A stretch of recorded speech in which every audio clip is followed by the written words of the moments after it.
죄에 대해서 말씀을 드리는데요. 누가 올라와서 이걸 다 만졌구나. 애들이 그랬나 보다. 제자학교 12째 우리 지난주에 죄에 대한 이야기를 말씀을 드렸습니다. 오늘은 그 죄와 그 해결에 대한 문제를 말씀을 드리도록 하겠습니다.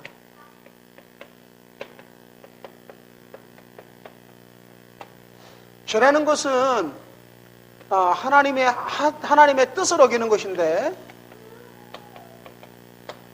이 하나님의 뜻은 어디에 나타났다고 그랬습니까? 그 하나님의 뜻은 성경에 나타났고, 그 성경의 구약 성경에는 하나님의 율법으로 하나님의 뜻을 보여주셨습니다. 그런데 우리 주님께서 마태복음 22장에 10계명에 대해서 해석해 주시기를, 하나님 사랑과 1계명부터 4계명까지는 하나님 사랑과 5계명부터 6계명까지는 사람 사랑하는 것이라고 주님이 가르쳐 주시면서 이것이 온 율법이요 선지자의 강령이다. 그래서 죄라는 것은 하나님 뜻을 어기는 건데, 하나님 뜻은 성경에 나타나 있고, 구약의 율법은 10계명으로 지배하게 되는데, 10계명은 하나님 사랑과 사람 사랑하는 것이라는 것입니다. 여러분, 왜 하나님 사랑하는, 그럼 계명의 본질이 뭐냐? 우리가 흔히 성도들이 오해하는 것이 계명 자체가 본질인 줄 아는 거예요. 하나님의 다른 신을 믿지 말라. 그러면 하나님은 시기심과 질투심이 많은가 보다. 그러한 하나님으로 인식하고, 우상을 만들지 말라. 그러면 우상을 안 만드는 것에만 집중하는 것이 아니라 안식일을 기억하여 거룩히 지켜라. 또 우리가 하나님 이름을 망령되이 부르지 말라. 이런 것들이 왜 죄가 되는가? 하나님 이름을 망령되이 부르는 건 왜 죄가 되는가? 이런 것들을 본질을 알아셔야 되죠. 그 본질은 우리가 하나님을 사랑한다면 사랑하는 자의 이름을 함부로 망령되이 우리가 무시하면서 부른다는 것은 그 사람에 대한 사랑이 아닙니다. 그 사람과 약속을, 만나는 날을 약속해놓고 안 만난다는 것은 그 사람에 대한 사랑이 없는 것입니다. 그렇기 때문에 이 계명이라는 것은 사랑의 행동 강령입니다. 사랑의 행동 강령, 어떻게 너희가 사랑을 하라는 것을 보여주신 것이, 그것이 계명이지 계명 자체가 중요한 것이 아닙니다. 그래서 예수님께서 이 땅에 오셔서 말씀하시기를, 내 마음속에 이미 다른 여인을 보고 음욕만 품어도 이미 죄를 지었다. 우리가 일반적인 생각은 그게 도대체 죄가 될 수가 없는 거예요.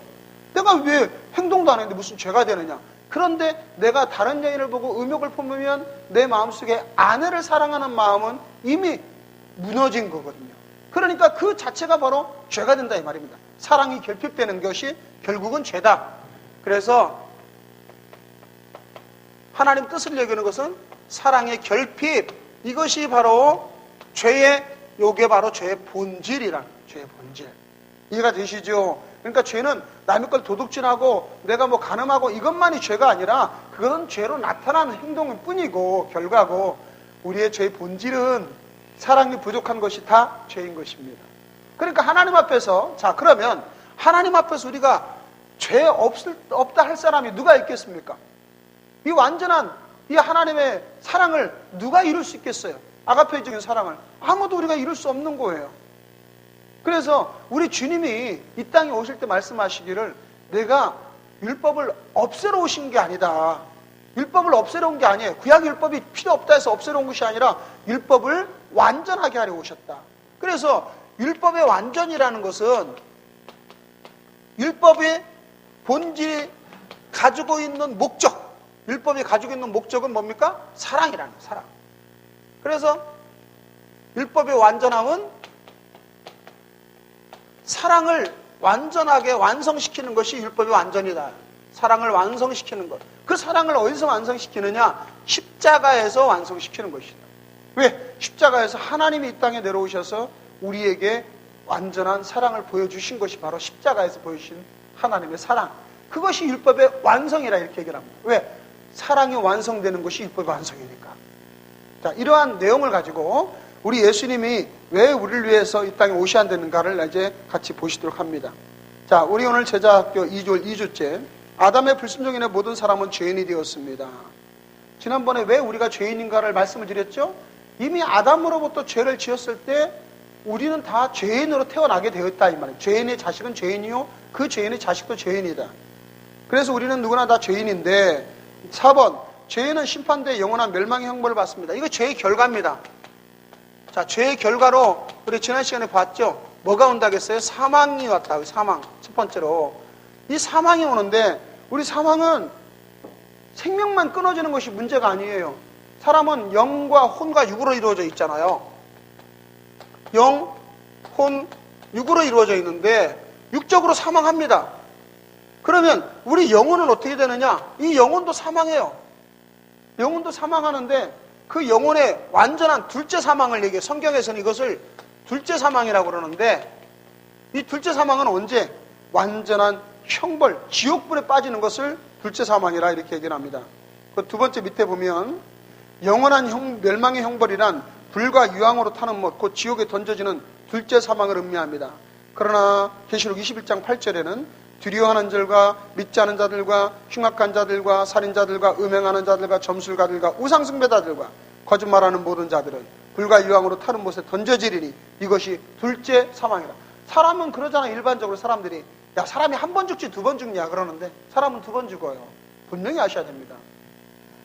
내가 육신적으로 한 번 죽음을 경험하고 하나님 앞에서 반드시 심판받는 날이 와요. 그런데 그때 예수를 안 믿은 사람들은 다 어떻게 되느냐? 둘째 사망에 처해지게 된다.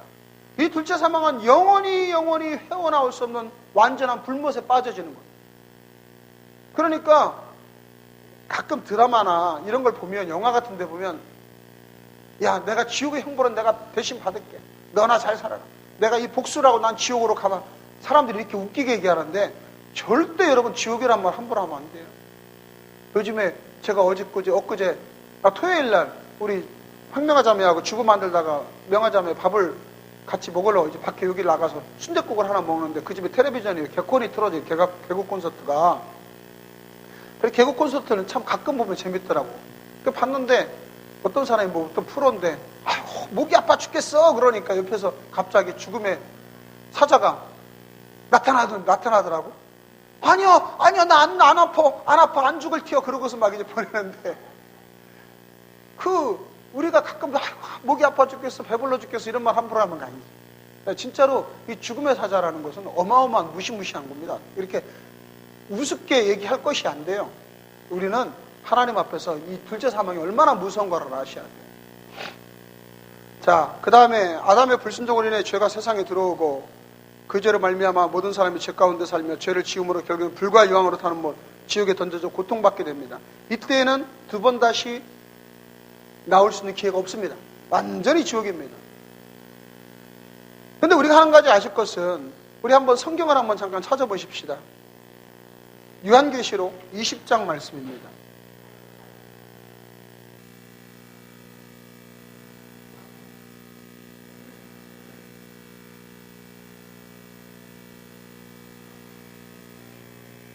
자, 요한계시록 20장 11절부터 보십니다. 또 내가 크고 흰 보좌와 그 위에 앉으신 이를 보니 땅과 하늘이 그 앞에서 피하여 간데 없더라. 또 내가 보니 죽은 자들이 큰 자나 작은 자나 보좌 앞에 서 있는데 책들이 펴 있고 또 다른 책이 펴졌으니 곧 생명책이라. 죽은 자들이 자기 행위를 따라 책들에 기록된 대로 심판을 받으니. 여기 분명히 보면 모든 죽은 자 그러니까 이제까지 아담으로부터 다 죽은 자들이 다 백보자 하얀 보좌 앞에 심판대 앞에 서요. 이 백보자 심판을 받는데 이때의 모든 죽은 자, 이 세상에 아담으로부터 이제까지 이 세상에 태어난 사람들 몇백억 명이 될지 몇천 명이 될지 모르겠습니다. 그러나 다 심판을 받는데 그리스도인, 예수 믿는 사람들은 어떤 심판을 하느냐? 행위에 따라 이 상급의 심판을 받는다. 행위. 저와 여러분이 행위로 구원받습니까? 아니면 믿음으로 구원받습니까? 네? 믿음으로 구원받는 건 분명해요.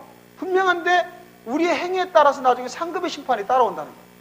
그래서 고린도전서 3장에 보면 우리가 금과 은과 보석으로 집을 짓는 사람이 있고 나무나 풀이나 짚으로 집을 짓는 사람이 있는데 그 집을 어떻게 잘 짓는지 너희가 조심하라는 거예요. 하나님 앞에 우리가 가끔 보면 교회 다니면서도 저런 사람이 어떻게 구원받으나 모르겠어. 저렇게 개차반 같은 사람도 구원받으려나 몰라. 이런 얘기 가끔 하잖아요.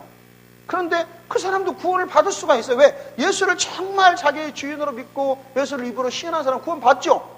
근데 그런 사람은 하나님 앞에 어떻게 되느냐? 상급의 심판을 받는단 말이에요. 상급의 심판은 행위대로 심판을 받아요. 행위대로. 이거는 구원의 문제와 다릅니다. 비록 하나님 나라에 살다 하더라도 하나님께서 네 행위는 살았을 때 완전히 개떡 같더라. 그러면 그 사람의 삶은 비록 하나님 나라에 산다 하더라도 완전히 사이드에서 성경에 보면 성 밖에 사는, 성경에는 계시록에 보면 성 밖에 사는 사람들이 있어요. 이 바깥 어두운 데 쫓겨 울며 이를 갈미 있으리라. 그러한 하나님 나라를 온전히 누리지 못하는 그러한 심판도 있다는 걸 아셔야 됩니다. 하나님 나라일지라도.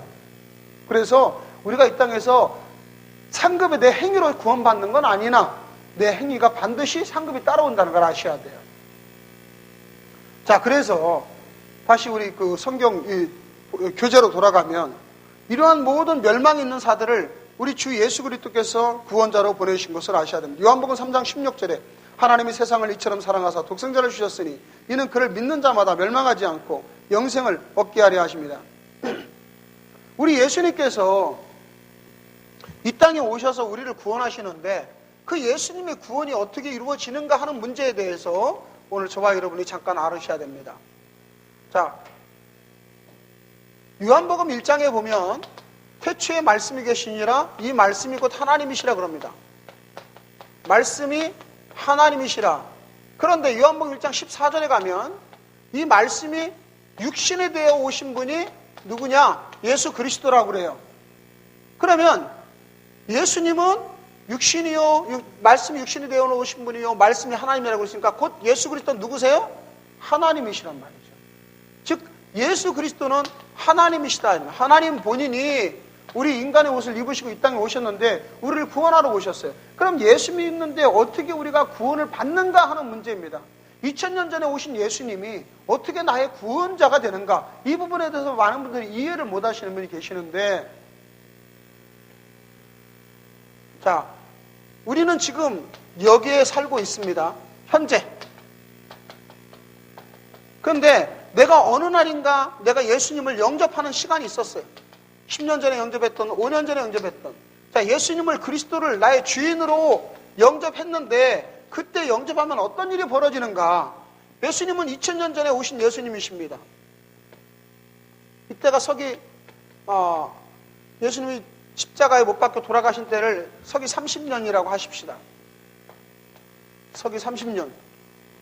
그러면 내가 예수 그리스도를 영접한 이 시간이 자그마치 2000년의 시간이 차이가 나는데 2000년의 전에 예수님이 나와 어떻게 관계가 되는가? 예수님을 영접한다는 것은 예수님이 지금 하나님이라고 그러셨죠. 하나님은 시간이나 공간이나 이런 것에 제한이 없으신 분이십니다. 즉 하나님은 창조의 시기도 하나님 앞에는 현재요. 나중에 미래의 심판의 이 시기도 하나님 앞에는 현재예요. 언제나 하나님께서 시간은 현재예요. 하나님은 시간 속에 없어요. 공간도 하나님은 갇혀 계시지 않아요. 그렇죠? 그건 여러분 다 알고 계시죠.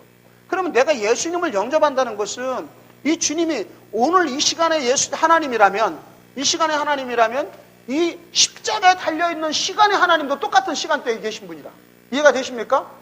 네, 내가 영접하는 하나님, 내가 영접하는 그리스도는 하나님이시기 때문에 시간과 공간이 없이 언제나 현재라고 말씀드렸죠. 그러면 내가 예수님을 영접한다면 우리 예수님은 십자가에 달려있는 그때의 똑같은 예수님이라 이 말입니다. 이해가 되시죠?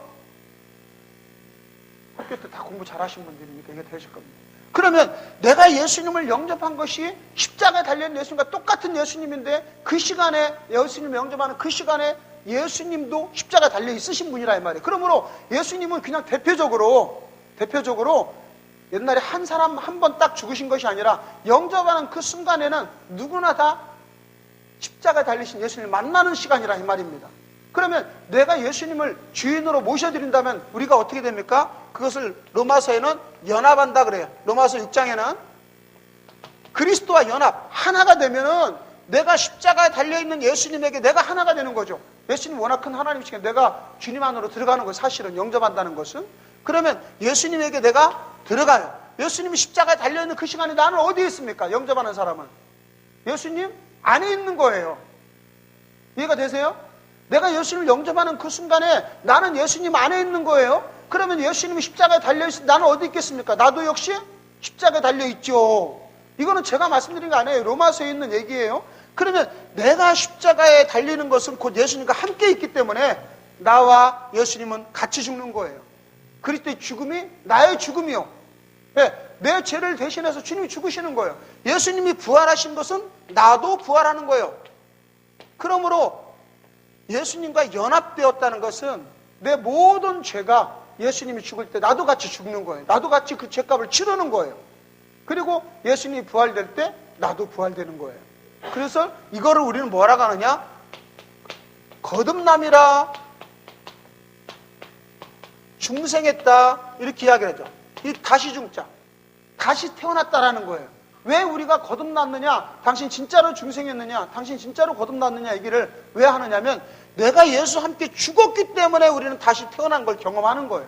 여러분과 제가 그거를 진짜로 내가 그것을 감정적으로 못 느꼈을지라도 예수님을 영접하는 사람은 진실로 예수님을 주인으로라는 조건이 붙어요. 예수님 나의 주인으로 영접하는 사람은 누구나 다 예수님과 함께 죽는 거예요. 십자가에서 내 영혼이 예수님이 돌아가시는 그 십자가의 사건 때 나도 같이 거기서 죽는 거예요.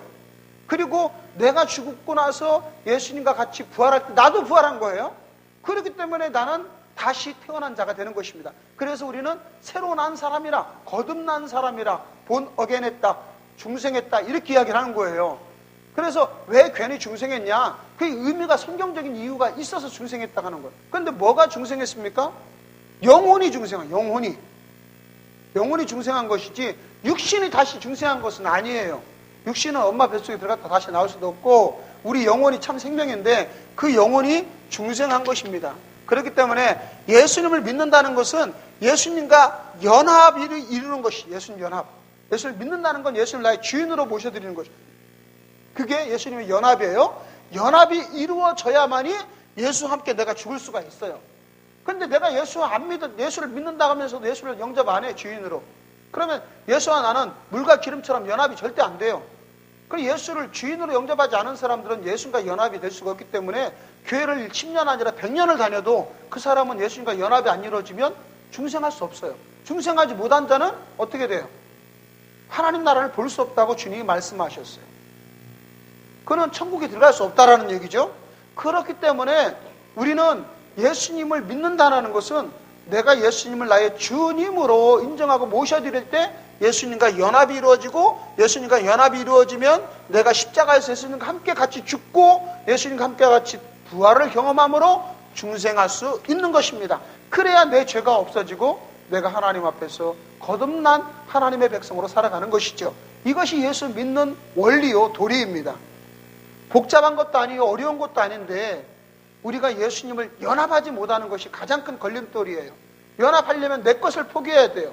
한 알의 밀알이 땅에 떨어져 죽지 아니하면 열매를 맺지 못한다고 그랬죠. 씨앗이 떨어져가지고 야 나는 물에 불어 터지기 싫어. 내 껍질 까기도 싫고 내 껍질 부서지기 싫어. 그래 껍질을 꽁꽁 싸매고 있다면 그 밀알은 그냥 썩어서 평생토록 그곳에 갈 것입니다. 새로운 생명이 안 나오죠. 그러나 내가 부서지고 그리고 주님께서 나와 함께 하시는 것을 경험하면 우리는 진짜로 다시 살아난 거듭남의 생명을 경험하게 되는 것입니다. 이것이 구원의 도리입니다. 자, 그래서 요한복음 3장 16절에는 우리를 사랑하 독생자를 주셨으니 그를 믿는 자마다 멸망하지 않고 영생을 얻게 한다. 주님이 말씀하셨습니다. 이제 6페이지 5번 보십니다. 우리의 모든 죄악을 독생자 예수님께 담당시키셨습니다. 이사야서 53장 6절에 보면 우리는 다 양 같아서 그릇 행하여 각기 제 길로 갔거늘 여호와께서는 우리 모두의 죄악을 그에게 담당시키셨도다. 우리 하나님께서는 우리 모든 죄악을 예수 그리스도가 다 짊어지게 하셨어요. 그래서 예수님이 양이라고 말했어요. 어린 양, 제물이 되셨다. 고린도전서 15장 3절 내가 받은 것을 먼저 너에게 전하였느니 성경대로 그리스도께서 우리 죄를 죽으시고 위하여 죽으시고 장사 지낸 바 되었다가 성경대로 사흘 만에 다시 살아나서 여러분 만일에 자 저를 한번 보세요. 예수님이 돌아가시고 십자가에 돌아가시고 부활하지 않으셨다. 그러면 어떻게 될까요? 죽으시고 돌아가셨다면 뭐가 어떻게 돼요? 그래 오셨다 가셨다 그러지 끝나는 거지. 오셨어 가셨어. 왜? 부활하지 않으셨으면 예수님은 우리를 구원할 자격이 없으신 분이 되는 겁니다. 사망한다는 것은 죽었다라는 것은 이거는 죄가 있다는 얘기예요. 죄 때문에 사망이 왔죠. 그런데 예수님을 죽였어요. 로마 군인들이. 근데 죽어서 부활하지 못했어요. 그러면 예수님이 본래 죄인이란 얘기예요. 죄가 사망이니까. 죄의 삭시 사망이니까. 그러면 죄인이 무슨 죄를 갚을 자격이 어디 있습니까?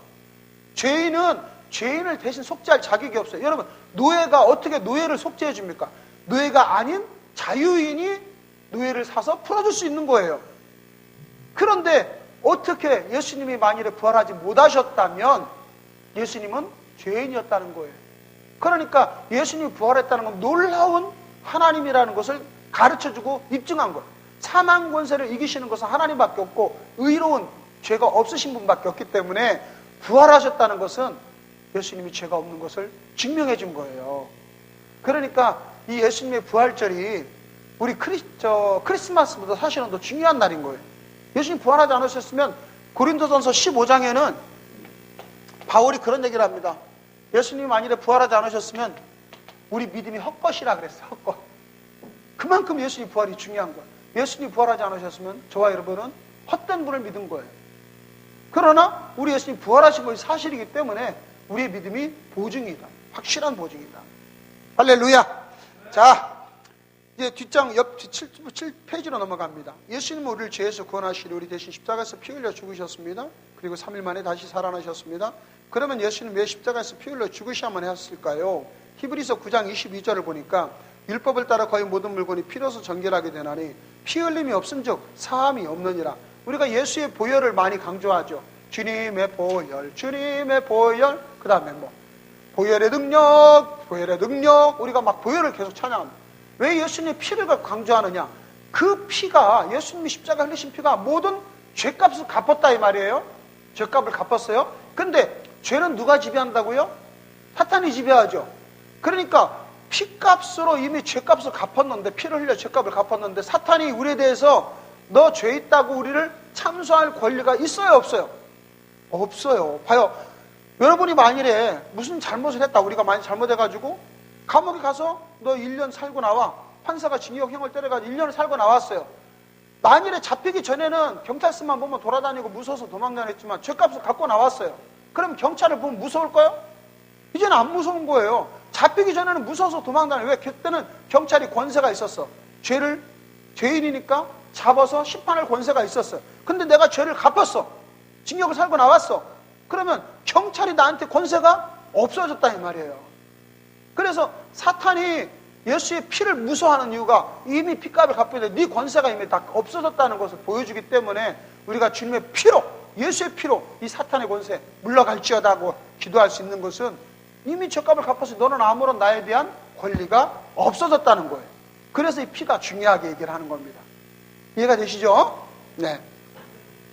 자, 그 다음에 죄사함을 얻기 위해서는 피 흘림이 필요하다고 말씀합니다. 그러므로 우리가 죄사함을 받기 위해서는 우리 자신이 피 흘려 죽어야만 합니다. 그런데 예수님께서 우리를 대신하여 십자가에서 피 흘려 죽으심으로 우리 죄를 속해 주신 것입니다.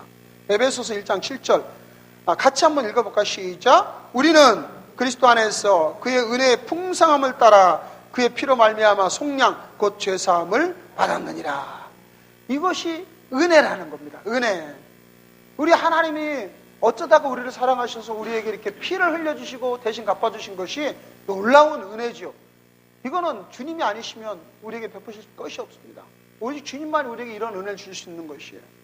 그런데 이 은혜를 저와 여러분이 잘나서 받을 만한 자격이 있어서 받았느냐? 성경은 절대 그렇지 않다고 말씀합니다. 밑에 에베소서 2장 8절을 한 번 더 읽어보실까요? 시작. 너희는 그 은혜에 의하여 믿음으로 말미암아 구원을 받았으니 이것은 너희에서 난 것이 아니요 하나님의 선물이라.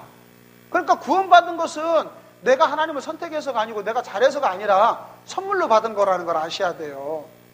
그러니까 이 선물이, 여러분 부모님이 자녀들에게 선물 줄 때 야, 너 이번에 1등하면 선물 줄게, 그렇게 어떤 때는 약속을 하기도 주지만, 그러나 부모님 우리에게 무조건적인 은혜를 베풀지 않습니까? 그거를 우리는 부모님의 은혜라고 말하는 것입니다.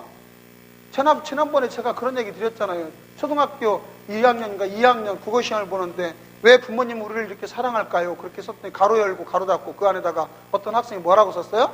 그러게 말입니다. 네. 부모님 은혜라고 해야 되는데 그러게 말입니다. 그러게 말이에요. 정말 어쩌다가 우리 하나님 우리를 이렇게 사랑하시는지, 그러게 말입니다. 이것이 선물이라는 거예요. 그러니까 선물은 거저 받는 거잖아요. 저와 여러분 대가를 하나님 앞에 드린 게 없어요. 내가 교회 나와서 헌금을 드렸으니까 대가를 드렸다. 아니에요. 그거는 우리가 가지고 있는 것이 주님의 것이라는 고백이지, 내가 대가를 드린 게 아니죠. 우리가 죄로 인한 멸망에서 구원을 얻을 수 있게 된 것은 우리의 행위나 지혜가 아닌 오직 하나님의 은혜로 말미암은 하나님의 선물입니다. 자, 마지막으로 우리는 예수 그리스도를 나의 주로 고백해야 됩니다. 여기에 가장 중요한 핵심이 있다고 말씀드렸죠. 우리가 예수님을 믿는다라는 것은 무엇으로 믿느냐면 나의 주인으로 믿어요. 주인으로. 예수를 믿는다라는 것은요, 예수님이 이 땅에 오신 하나님이다, 그리고 예수님이 십자가에 달려 죽으셨다, 이걸 믿는 게 아니에요. 이거는 사실이에요. 사실. 우리가 믿는다라는 것은 예수님을 나의 주인으로 영접한다라는 거예요. 그러면 예수님이 나의 주인이 되면 나는 예수님 속으로 들어가는 거죠. 나가 자신이. 그러니까 나는 죽고 예수님만 사는 삶이 돼야지 이게 진정한 믿는 거예요. 그런데 많은 분들은 나는 나대로 있을 테니까 예수님 오셔서 도와주세요, 구원시켜주세요 라고 하는데 온전한 구원이 안 이루어집니다. 성경대로 말씀을 드리면 온전한 구원은 예수님 나의 주인으로 모셔드리고 내가 주 안에 연합, 녹아 들어가야 돼요.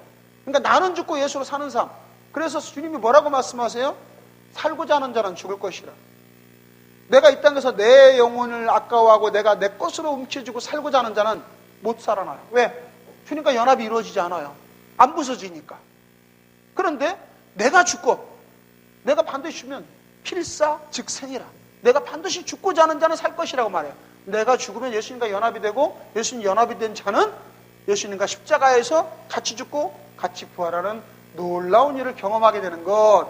이것이 믿음의 핵심입니다. 굉장히 어려워요. 네, 어렵지 않지요. 근데 이 믿음의 핵심은 어렵지는 않지만 반드시 우리가 이해해야 돼요. 이해의 핵심은 별게 아닙니다. 내가 죽으면 된다. 나는 없어지고 예수님만이 내 것, 나의 주인으로 살아간다. 그러면 그게 바로 믿음이라 이 말입니다. 저와 여러분이 믿음을 가지시되 온전하고 바른 믿음을 가지셔야 돼요. 그래야 우리가 구원이 있는 것이지 교회를 10년 다녀서 구원받고 20년 다녀서 구원받는 것이 아닙니다.